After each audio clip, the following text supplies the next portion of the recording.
बात से आते हैं। ये गुजरात का मामला है जहां पर जिस कोर्ट ने फैसला दिया है, लेकिन कोर्ट पर भी सवाल खड़े करे हैं कांग्रेस पार्टी ने और कहा है कि ये सब कुछ प्लान्ड वे में किया है भारतीय जनता पार्टी ने। डरती है मोदी की सरकार राहुल गांधी से। कैसे हो सकता भाई? कोर्ट किसी का प्लान मानती क्या? कोर्ट के सामने सबूत के आधार पर कोर्ट डिसीजन करता है। कोर्ट ने कोई डिसीजन किया है उसके ऊपर कमेंट करना, कोर्ट के जजमेंट के सामने रोड पे उतरना, आप काला कपड़ा पहन के निकलना, डेमोक्रेसी कहाँ क्राइसिस, कौन क्राइसिस में लाया डेमोक्रेसी को? जिसकी आदत है वो भाई, हम ये आदत वाले लोग नहीं हैं। हम डेमोक्रेसी पर श्रद्धा रखते हैं, हम जनता जनार्दन पर विश्वास करते हैं। जनता जनार्दन, आपने देखा होगा, मैं आपको केवल, myself is health minister, so आपने देखा होगा ड्यूरिंग कोविड क्राइसिस क्या हमारे पर नहीं हुआ भाई। हमने, प्रधानमंत्री जी ने कहा था कि अभी ये मानवता की लड़ाई है, देश संकट में है।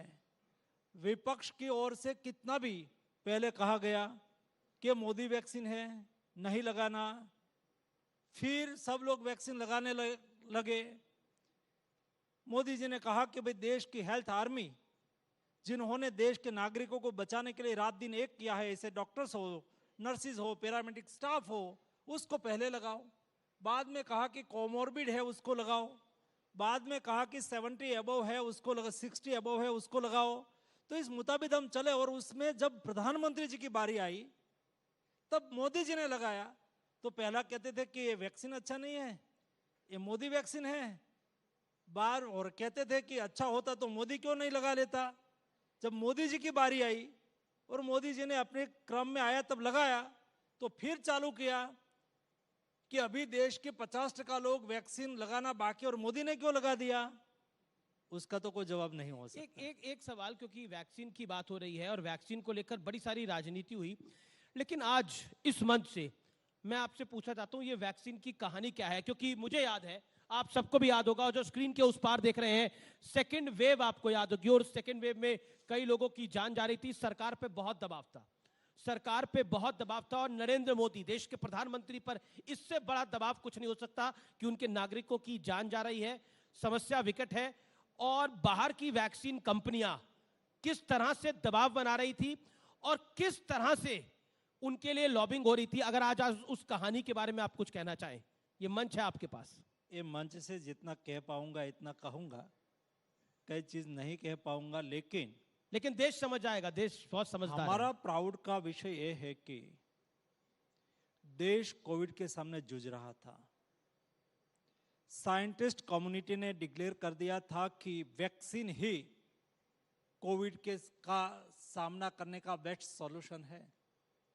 ऐसी स्थिति में देश की स्थिति और इतिहास तो यही रहा था कि वैक्सीन दुनिया में रिसर्च होती है, दुनिया की कंपनी रिसर्च करती है और उसके बाद 7 साल मिनिमम और मैक्सिमम 15 साल में वैक्सीन इंडिया में आता था। कोविड का वैक्सीन ऐसी ही तरह से इंडिया में आया होता तो हमारी क्या स्थिति होती? या तो उस वक्त मार्केट में वैक्सीन उपलब्ध था, $20 का, $25 का, $28 का वैक्सीन था, हम कितना खरीदते।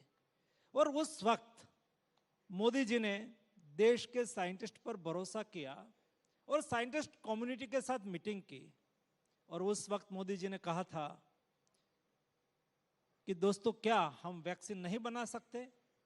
तब हमारे वैज्ञानिकों ने कहा था कि सर हम बना सकते हैं, लेकिन उसके लिए हमारी जो सिस्टम है उसको दुरुस्त करना पड़ेगा। आज हम रिसर्च कर ले तो 4.5 साल के बाद उसको अप्रूवल मिले, ऐसा प्रोटोकॉल है वैक्सीन का। मोदी जी ने उस वक्त कहा था कि दुनिया में प्रोटोकॉल क्या है उसको देखो, और क्वालिटी में कोई बार्गेनिंग ना हो, उसके लिए हम कुछ कर सकते हैं तो करो। दूसरा, साइंटिस्ट को कहा था कि आप रिसर्च करो, आर्थिक संसाधन की जो भी कमी हो हम पूरी करेंगे।